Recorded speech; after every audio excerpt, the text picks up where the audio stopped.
Tēnā koutou katoa, nau mai haere mai ki Aotearoa Food Safety Science and Research Centre. My name is Tim Harwood. On behalf of the New Zealand Food Safety Science and Research Centre, I'd like to welcome you all today and thank you for joining us for our Food Safety Seminar Spotlight on Remote Audits and Assessments, a Future Outlook.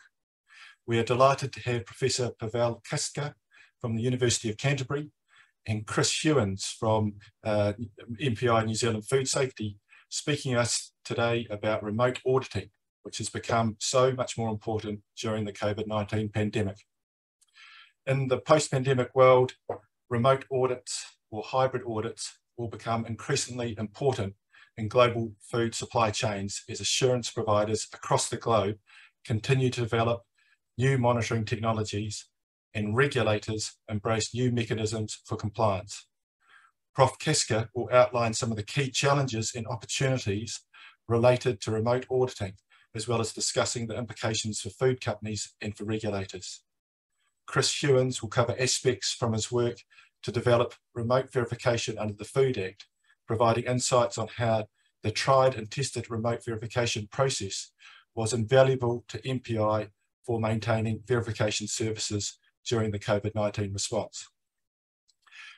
So the format of today is that Pavel and Chris will give their respective presentations and then we'll have some time for questions. Please enter your questions into the Q&A function of this Zoom call. And then at the end, I will select the questions and read them out to be answered by Chris and Pavel. So our first presentation today is from Professor Pavel Castka, who is Associate Dean of Research at the University of Canterbury Business School.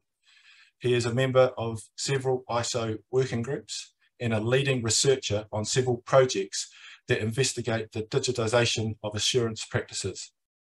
In New Zealand, he is the principal investigator on the project titled The Role of Assurance in Enhancing Social Licence to Operate, which is funded by Our Land and Water National Science Challenges.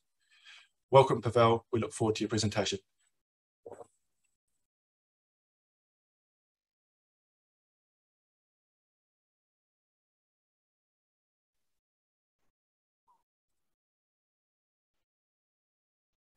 Thank you, Chris, and my apologies for a little delay in joining in. I hope that you can all see the slides. Can you please, Tim, confirm? It looks great, Pavel. Thank you. Excellent. Morena, good morning, everybody. It's my great pleasure to open up this seminar today and talk about the remote audits and assessments. As Tim was saying, I'm a professor at UC Business School, but I also work in several committees and run several projects that very broadly look at not only remote audits, but also at the digitalization of assurance practice in general. And in the next slide, I'm just listing few. Tim already mentioned at the beginning. I was just awarded a funding to look at assurance scheme and their social license to operate. We are actually starting this project this week, and I'm looking for people to talk to. So if that's something of interest, please let me know. I will build today on other projects I'm involved with. The next image is an image of a digitalization in conformity assessment and advertisement on a survey that we do in 20+ countries. And I will share today some insights from it, from the data I have currently available. And I'd like to also mention other projects that are going in around New Zealand, one of them being an eco-index, a project that looks at using of satellites for monitoring of biodiversity. And I've been recently asked as well to consider how that might link to assurance practice. So I'm bringing that forward as a first introduction of my activities, and throughout the presentation, I will tap into these projects and provide more empirical evidence behind my talk. First of all, I'd like to mention that when we talk about remote audits, we very broadly, what I very broadly mean in my talk is not only audits, but also inspections or other parts of what we might call testing, inspection, or certification activities, which are of course of tremendous importance to food supply chains.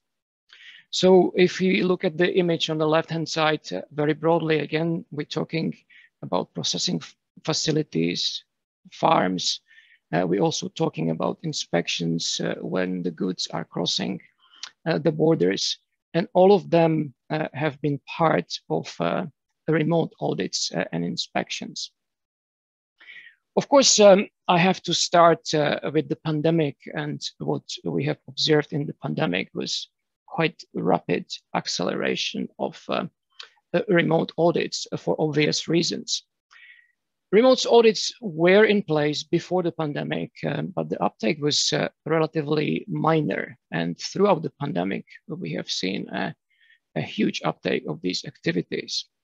On the slide, you can see results of a survey that we have done in late 2020 in Germany, Italy, UK, and New Zealand. And even from this initial outset of activities, you can see that assurance providers were heavily investing and considering and expecting a demand for remote audits. And in later works, and here we've got examples from 3 different reports, which I think are quite good read if you're interested in this domain, we concluded that remote assessment and audits will stay. And of course, we have learned a lot of different lessons throughout the pandemic. One of them, of course, was that introducing remote audits doesn't necessarily mean immediate cost savings.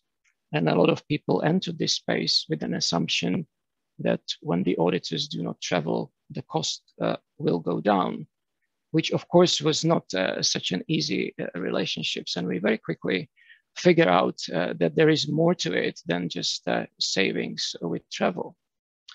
And I'm sure Chris will talk about more of the nitty-gritty operational side of the remote audits a little bit later.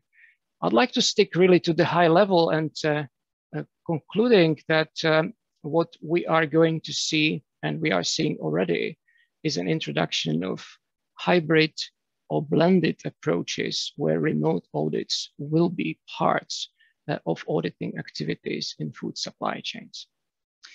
And I have also highlighted the last sentence in the slide, and this is a quote from the very recent UNIDO report, which came last month, that this process will happen within the wider digitalization of global economy. And I like to highlight this in particular because this is a space where we can see very rapid developments and a space in which we have to start working. One example of how future international trade may look like is this example of remote audits done by customs authorities. And we will see probably more of these activities in the future. And again, the main message I'd like to convey today that we have to be prepared for these new ways in which international business will operate. And it doesn't mean only that the regulators or assurance providers or primary providers will be involved in these activities. It also means that this new world and the involvement of new technologies will mean that more stakeholders will have access to the data and insights that they did not have in the past. For example, satellite imaging and the data from satellites is now publicly available and can be purchased.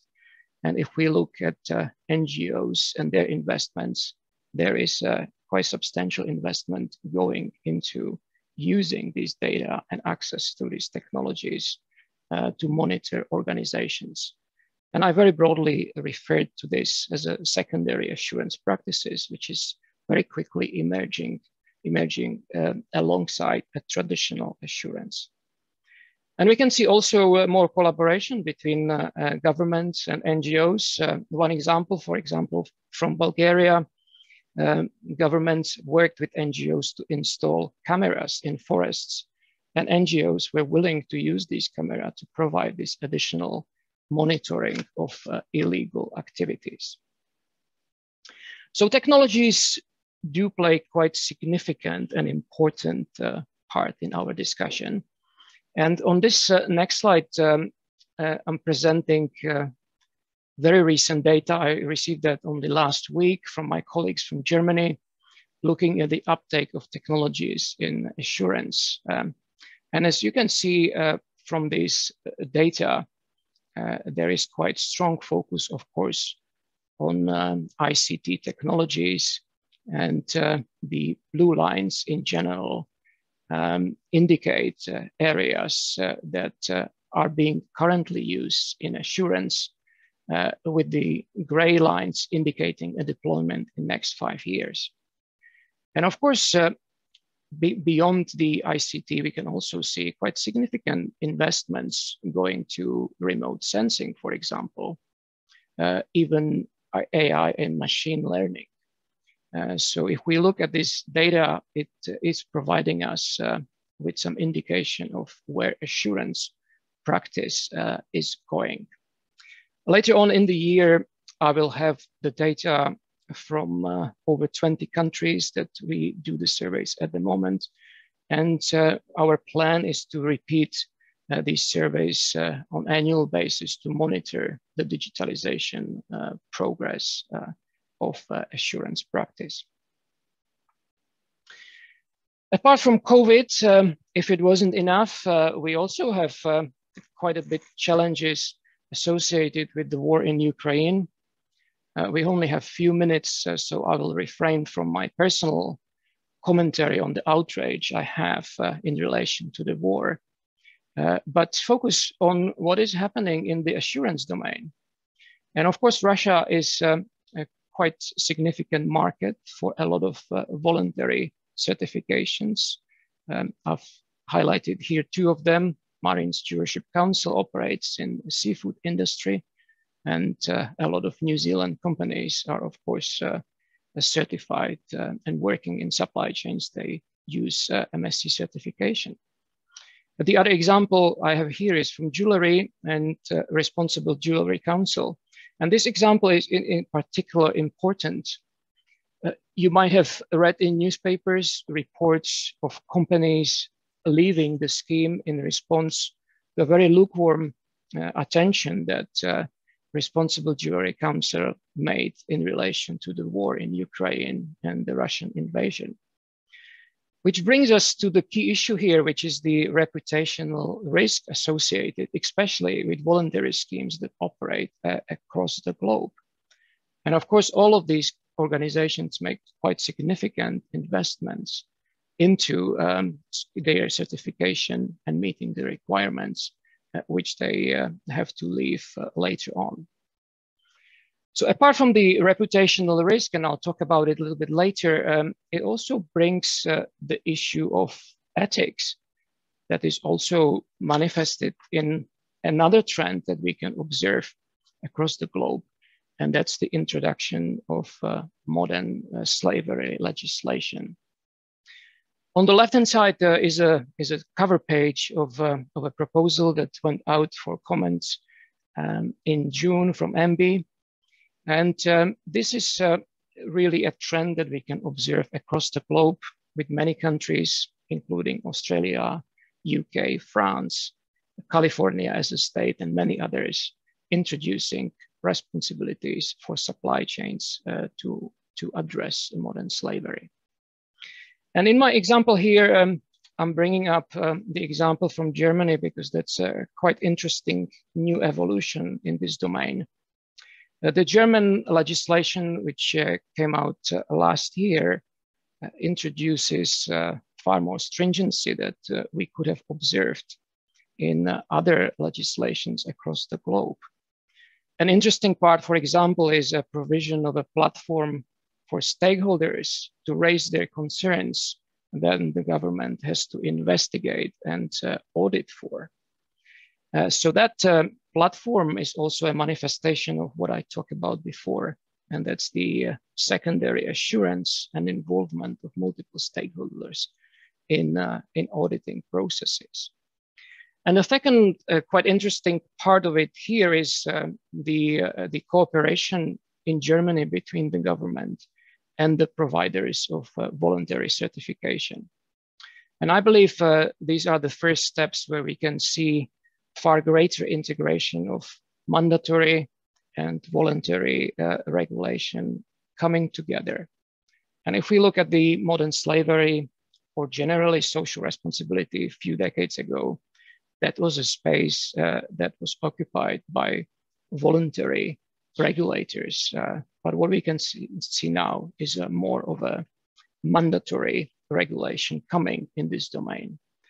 And of course, that raises a lot of questions, not only for regulators, but also for companies in terms of investments into their assurance practice. One more example related to modern slavery is also an example of a practice which becomes a little bit problematic, and that is the use of auditors in the domain of modern slavery. The example on the slide is an article from The Guardian, which appeared a few years ago, and which pointed out at quite difficult working conditions of auditors, inspectors, or observers on fishing boats. And this article actually prompted me and my colleagues to do more research and find out more about working conditions of auditors in developing countries. And our findings are quite horrific. We are talking about an environment that is full of abuse. Of course, the auditors are exposed to practices which are highly inhumane. There is a violation towards auditors, and of course, auditors also disappearing or being killed. And I'm mentioning this because when we are talking about this new legislation and we are introducing new auditing schemes, we gotta be aware about the implications of that practice. And it doesn't only cover auditors in developing countries. I believe it also covers auditors that operate in New Zealand and developed world. And one of the trends we can observe here is that these auditors are asked to audit a wider scope of activities that they have ever been asked to do. So a food safety auditor, for instance, these days is very often also asked to audit social responsibility with an assumption that we can endlessly expand this pool of capabilities of people. So I only have 20 minutes, so I thought I would use this first part really to give you some ideas about what are the trends, what I can observe happening around the globe. And let me bring it down to 4 observations or 4 implications for assurance practice in New Zealand. First of all, I strongly believe that we have to see assurance, and that being remote audits or hybrid audits or any other activities, really as a strategic asset. It's something that is enormously important for the competitiveness of New Zealand, but also for competitiveness of organizations. And if I highlight 2 things, one of them is we have to see these practices being part of a broader digitalization strategy or international trade strategy. And this is certainly where we need to look at the alignment. But we also have to look at how we as a country translate our primary science into practice. I've mentioned at the beginning an example of Eco-Index, which is a fantastic project that develops a remote sensing capability to monitor biodiversity. And of course, the question in terms of assurance is, how are we going to use this capability on a daily basis? Of course, the investment into technologies is essential. I think organizations during the pandemic quickly realized that the more technologically savvy they were, the easier it was to become audited remotely. And that, of course, sparkled a lot of attention of where we can go from here. In one way, some of the investments seem to be quite clear. For example, there is a consensus across multiple reports on remote auditing that document review could be done remotely. We could introduce artificial intelligence here and machine learning to automate a lot of these audits and use it to the advantage of cutting down on the auditing fatigue. So that is probably one area which is quite safe in terms of investment, because this is already happening. In terms of investments in our technologies, this is a little bit clear. And again, referring to the slide that I have presented previously, it is happening globally, but the speed of it is still relatively slow.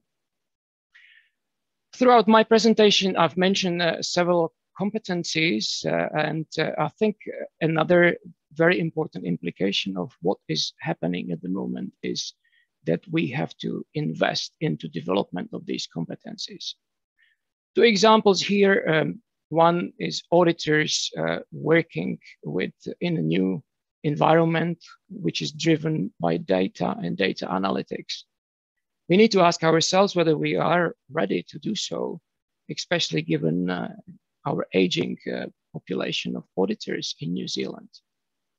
And we also have to look at the culture and auditing culture and the relationship between auditors and auditees.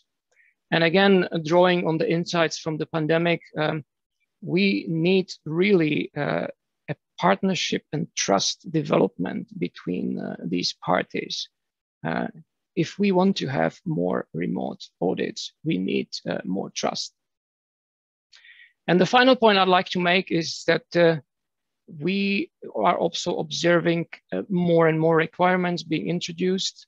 I, for example, mentioned already modern slavery. And the question really is how to approach this area where we are audited for so many different requirements. Some of them are unique to different schemes or regulations we are part of, but there is also a quite large overlap. Some of those can be done remotely. Some of those are better done in person. In any case, we have to have these discussions about where are we going next with remote auditing or hybrid audits. In a conclusion, what I wanted to communicate today is that this remote auditing or assessment is the first part of a quite long journey that will unravel over the next decade, in which we will see an initial investment into ICT and rudimentary technologies through to investment into other technologies and their embedment into assurance process. And ultimately, we may talk about technology-enhanced auditing that will be the reality of the future. And the reality would be that some of it will be still done in person, but other parts might be fully automated. Before I say a final thank you, just two more quick slides. This is a reference to the ISO 9001 Auditing Practices Group I'm part of. I'm mentioning this because the website is full of really insightful insights about remote audits or auditing in general. Most of the documents are free for download. So if you need any further insight about any aspect of auditing, not only remote auditing, this is a great place to go. And I will also share these slides later. There are a couple of links to recent articles that I've produced with my colleagues that describe this transformation and digitalization of assurance and remote auditing a little bit further. So thank you very much for listening today, and please feel free to contact me at the email address below. Thank you.